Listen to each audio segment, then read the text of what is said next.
আসসালামু আলাইকুম রহমতুল্লাহ। আজকে আমরা কথা বলবো ঈদে মিলাদুন্নবীর বিষয়ে।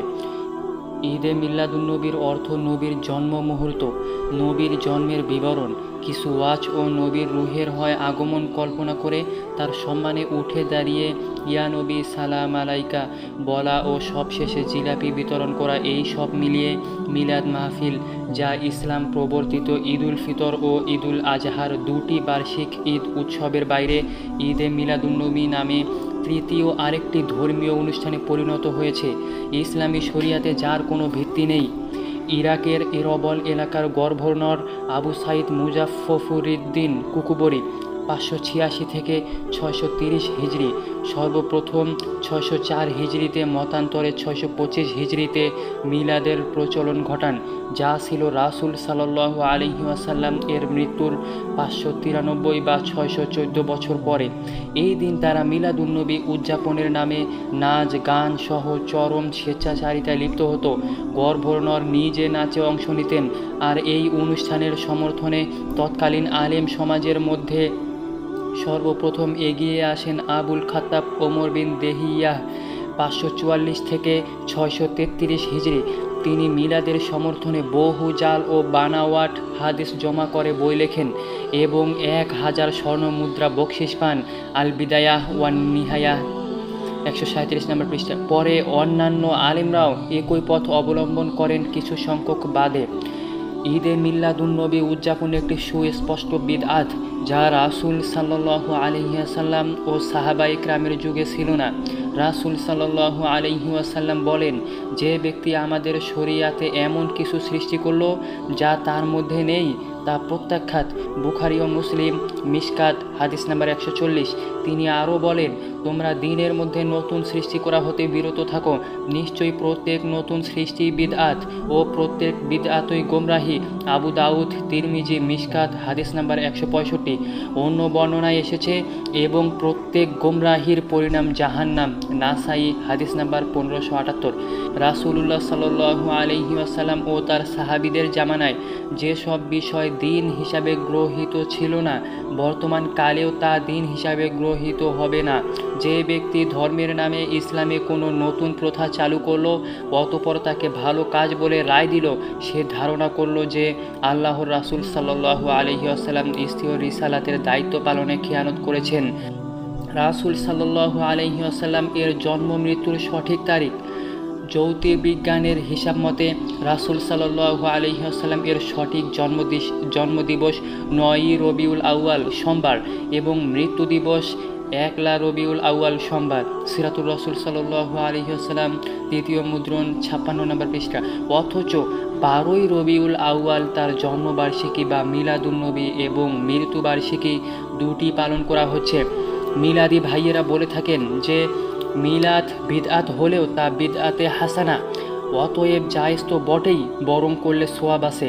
কারণ এর মধ্যে মানুষকে কিছু ওয়াজ শোনানো যায়, অথচ ওয়াজের নামে সব ভিত্তিহীন কাহিনী শোনানো হয় ও সুরেলা কণ্ঠে দরুদের নামে আরবি, ফার্সি, উর্দু, বাংলায় সমস্বরে গান গাওয়া হয়। সবচেয়ে বড় কথা হলো, বিদআতি অনুষ্ঠান করে নেকি অর্জনের স্বপ্ন দেখা দুঃস্বপ্ন মাত্র। হাঁড়ি ভর্তি গো চেনা 1 কাপ দুধ ঢাললে যেমন তা পানযোগ্য হয় না, বিদআতি অনুষ্ঠানের কোনো নেক আমল তেমনি আল্লাহর নিকট কবুল হয় না।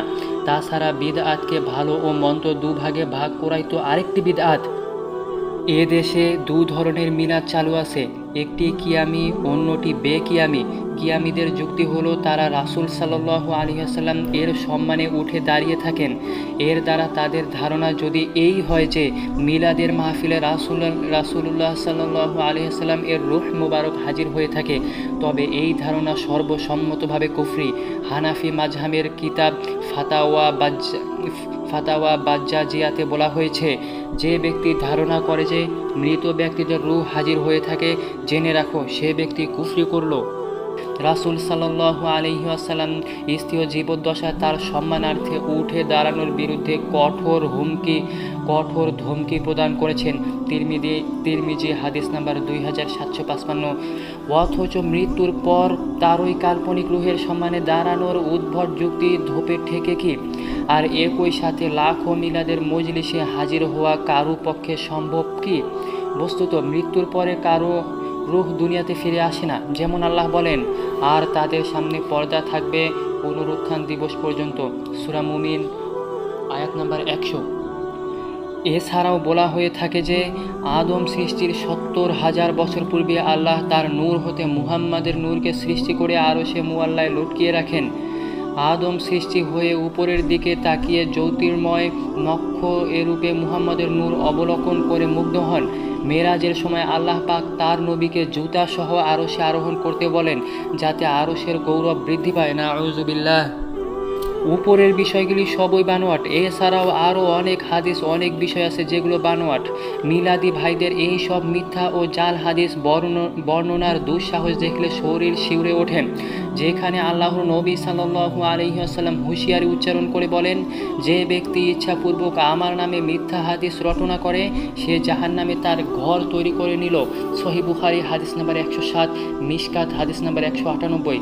তিনি আরও বলেন, তোমরা আমাকে নিয়ে বাড়াবাড়ি করো না, যেভাবে নাসারাগণ ঈসা আলাইহিস সালাম সম্পর্কে বাড়াবাড়ি করেছে, বরং তোমরা বলো যে আমি আল্লাহর বান্দা ও রাসূল। বুখারী হাদিস নাম্বার 3445, মিশকাত হাদিস নাম্বার 4897। যেখানে আল্লাহ পাক ইরশাদ করেছেন, যে বিষয়ে তোমার নিশ্চিত জ্ঞান নেই তার পিছনে ছোটো না, নিশ্চয় তোমার কান, চোখ ও হৃদয় সব কিছু কিয়ামতের দিনে জিজ্ঞাসিত হবে। বানু ইসরাইল আয়াত নাম্বার 36। সেখানে এই সব লোকেরা কেউ বা জেনে শুনে, কেউ বা অন্যের কাছে শুনে, কেউ বা আদৌ না জেনে এই সব ভিত্তিহীন গালগল্প ওয়াজের নামে মিলাদের মজলিসে চালিয়ে যাচ্ছেন। ভাবতেও অবাক লাগে। আল্লাহ তাআলা আমাদেরকে সঠিক বুঝ দান করুক। সবাই বলি আল্লাহুম্মা আমিন।